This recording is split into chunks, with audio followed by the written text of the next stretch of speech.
किसी खास ओहदे पे मकाम पे जगह नहीं मिलती। नौजवान था और यतीम भी था। शौक बन गया दीन पढ़ने का। मोहल्लेदार इलाके वाले कहने लगे कहां से कमाएगा, ना बाप है, ना माँ है, ना घर है, कहां से। हजरत रूमी कहते हैं नौजवान ने जंगल में झोंपड़ी लगा ली। वहां वो सुबह मदरसे जाता, शाम को जंगल में रहता, वहां अल्लाह अल्लाह करता, सबक याद करता। एक दिन बादशाह की बेटी रास्ता भूल गई, जंगल में आई सहेलियों के साथ, बॉडी गार्ड भी साथ थे पर रास्ता भूल गई। खोती खोती शाम हो गई, ऐसी खोई कि जब रात गहरी हो गई तो आके उस नौजवान के पास रुकी और चिल्लाने लगी। शेर के दहाड़ने की आवाज आती है, भेड़िए के बोलने की आवाज आती है। नौजवान अकेला, सहेलियां बिछड़ गई, गार्ड बिछड़ गए। कहने लगी मैं परेशान हूं, मुझे जगह मिल जाएगी। नौजवान कहता मैंने शहजादी देखी और मुझे भी पता था कि घर एक ही है और रात को अंदर से दरवाजा भी बंद करना पड़ता है, जंगल जानवर भी आ जाते हैं। कहते मेरी छोटी सी कुटिया में, झोंपड़ी में वो आई, रो के कहने लगी सहारा कोई नहीं, अगर मैं पीछे निकलूंगी तो भेड़िए खा जाएंगे। कहते मैंने उसे जगह दे दी। अकेली औरत, चिराग जल रहा है, सबक याद कर रहा हूं। मेरे नबी पाक ने फरमाया जहां मर्द औरत अकेले हो तीसरा शैतान होता है। और शहजादी, वो बच्चा कहता है सबक याद करता रहा सारी रात। वो बच्ची को कहा सो जा, पर वो कहती है नींद मुझे भी कहां आई। ऐसे मौकों पर नींद, सारी रात सबक याद करता। थोड़ी थोड़ी देर के बाद चिराग जलता तो उस पर उंगली रखता, हाथ जलता तो पीछे खींच ले, फिर दूसरी उंगली रखता, थोड़ी देर के बाद जलता तो खींच ले, हाथ सारा जल गया। सुबह किरणें चमकी तो कहने लगा चल निकल जा, दौड़ जा, बस बड़ा सब्र का इम्तिहान हो गया, चली जा।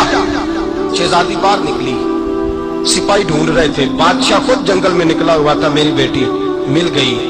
बादशाह तन्हाई में जाके कहने लगा बेटा मैं दुनिया को बताऊंगा कि मेरी बेटी खोई नहीं थी, सिपाही साथ ही थे। ये बड़ा मुश्किल होता है, बेटी तो भूल के भी रात कहीं रह पड़े तो लोग जीने नहीं देते, तो बेटा मुश्किल हो जाएगा मेरे लिए।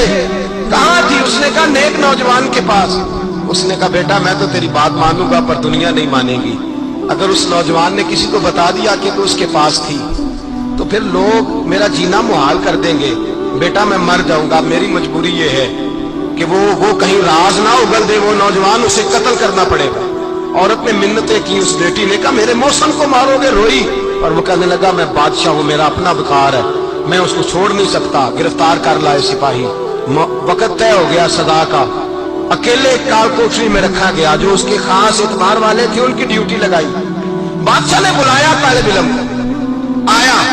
औरत कहने लगी, बेटी कहने लगी एक दफा तो बुलाओ ना, एक सवाल बस पर्दे में रह के पूछना है और फिर जो आपका जी चाहे। मेरे मौसम को मारना तो है, तो मर्जी आपकी। सामने खड़ा किया, नौजवान पर्दे के पीछे, औरत खड़ी हो गई। बादशाह बीच बैठ गया। बीबी कहने लगी सारी रात बेदार मैं भी रही, सोया तू भी नहीं। वो जो तू चिराग के करीब हाथ लगा के जलाता था वो समझ नहीं आई। नौजवान रो पड़ा, कहने लगा क्या करूं, मैंने रसूलुल्लाह का दीन पढ़ा है, क्या करूं, मैंने हुजूर का दीन पढ़ा है।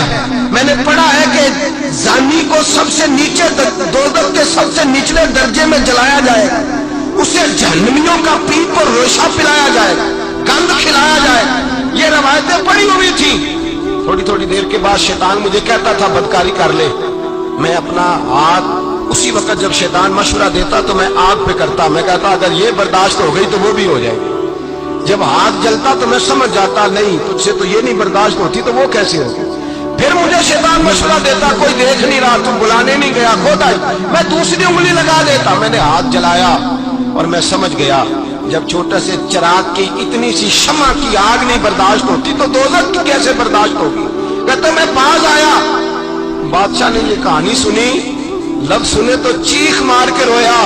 कहने लगा तालिब इल्म तू तो मेरे नबी का सच्चा गुलाम है और मेरे रसूल के जो सच्चे गुलाम होते हैं उन्हें फांसियां नहीं दी जाती, उन्हें तख्त में बिठाया जाता है। अब तुझे सजा नहीं होगी बल्कि मैं अपनी बेटी का निकाह तेरे साथ करूंगा और मेरे बाद इस सल्तनत का बादशाह भी तू ही बनेगा।